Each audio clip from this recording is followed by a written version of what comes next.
এর আগে আমরা আপনাদেরকে জানিয়েছিলাম যে তার নাক দিয়ে ব্লিডিং হচ্ছে। এখনো পর্যন্ত নুরুল হক নূরের শারীরিক অবস্থার কোনো উন্নতি হয়নি। আজকে আমি তার যে বর্তমান অবস্থা সেটি আপনাদের মাঝে তুলে ধরছি। নুরুল হক নূরের শর্ট টাইম মেমোরি লস হচ্ছে।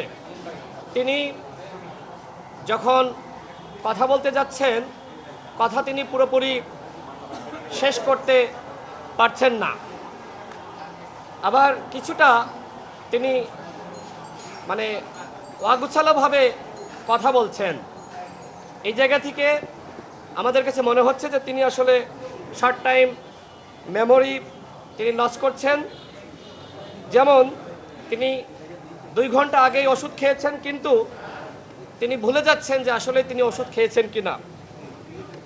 এছাড়া তিনি যখন কথা বলছেন তখন কথার মধ্যেই অনেকটা ঘুমিয়ে পড়ছেন।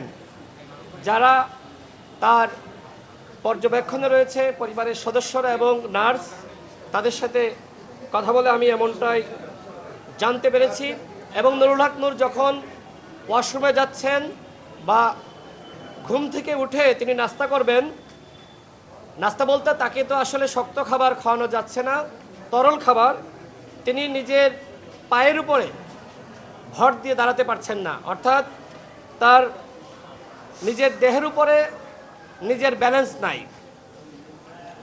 এখনো পর্যন্ত তার চোয়ালের হাড় ভাঙ্গা, নাকের হাড় এখনো পর্যন্ত ভাঙ্গা, যে কারণে তার সর্দি এটার পরিমাণ খুব বেড়ে গিয়েছে।